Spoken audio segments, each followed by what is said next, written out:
up to 2014, but for Pakistan also in the long run. So I think there is also a need not to be carried away and not to be emotional, and take stock of things, talk to each other candidly, and draw a program of certain basic things that we must do together against terrorism and to promote our bilateral relationship, and also clearly draw the red lines, which I think are being drawn now, because ultimately I think it is in Pakistan's interest, in Pakistan's national interest, to have a healthy and working relationship with the United States. So what is your opinion? You agree with what the ambassador has said? I mean, he has spelled out a number of factors which Pakistan and USA need to do together. And of course, I would tend to agree with him. We are not here to pick up a fight with the United States, except that we have to defend our own sovereignty. What do you think, sir? I would support his views. We must review our relationship with America. We must not give them a blind support, and we must not give we must not have total dependence and reliance on them also. We must develop our own independent thinking, independent policy.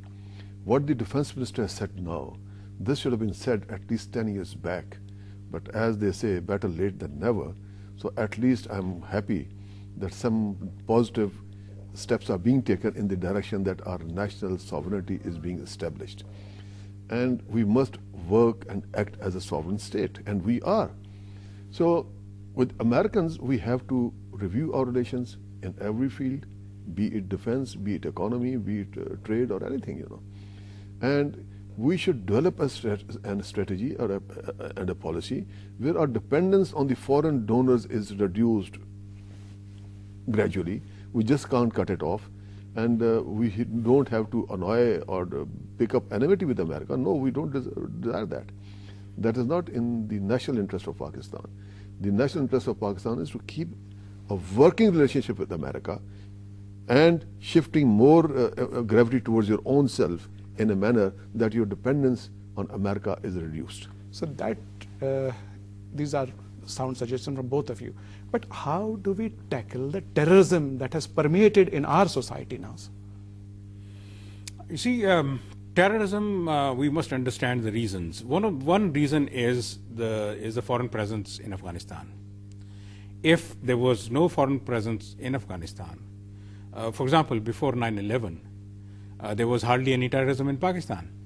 It is after the arrival of the foreign forces in Afghanistan and its occupation that our tribal areas started becoming restive, and there were incursions from that side to this side to that side, and certain organizations, particularly the Tehreek-e-Taliban Pakistan, picked up guns against the Pakistani authorities for the fact that they were supporting the United States in this war. So I think that is number one, that is going to recede, not going to go away completely, but that's going to recede after 2014. And then we have to look that our FATA area is one of the least developed. We have to develop it.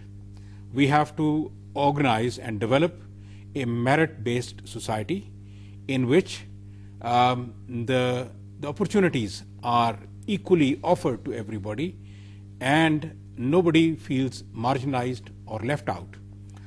We have to have another look at our slow judicial system.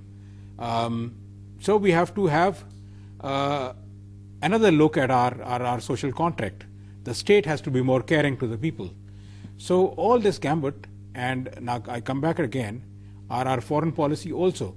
As Major Raja said, we have to have a look at ourselves now, look more inwards, set our own house in order, start paying our own taxes, be less dependent on the foreign parts. According to one, I've just read the figures, whereas our tax to GDP ratio has slipped from 11 to 9% in the last 5 years, still Pakistanis pay 5% of the GDP in charities. It is one of the highest charity paying nations in the world. So people want to pay, but they want to also ensure that the money is well spent, is honestly spent. So they will pay, provided the government takes them into confidence, and the country can become self-sufficient in, I think, in 5 to 10 years. Right. Point taken. Very sound suggestions. Your closing comments about solutions. I would just say it very briefly that independent of America, Pakistan and Afghanistan need to develop a very, very working and close brotherly relationship. And in this, we also need to involve Iran with us. Iran and Pakistan, they have become a need of each other in this present scenario, what is going on. And if we can work a similar triangle with Pakistan, Afghanistan, and Iran, I think it'll be in but much... Here, allow me to interject. One of the grouses Pakistan has, and it's a very serious one, that the US is trying to create a role for India after it released. Okay, no, that is, I was going to come to that point. So India has no contiguous borders with Afghanistan. India has no such history of it is Pakistan which has the contiguous borders. If I just define the Durand line, when I see it on the map, it goes to the villages, not only village, it goes to the houses, not only that, it goes to the rooms also. When it passes through a room, the one bed would be in Pakistan, the other bed would be in Afghanistan. And so that is the sort of situation of Durand line. So why this, when I'm saying this, it means that Pakistan and Afghanistan are inseparable. They have historical close ties and they are part of the same Indus Basin and things like that, you know. The old civilization, when Ahmad Shah Abdali was the ruler, Multan was the capital, or Lahore and then Multan.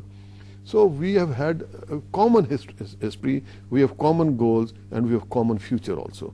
So we have to be thinking on those lines. And when we bring in Iran in the same triangle, and India has no role to play here, I'm telling you very honestly.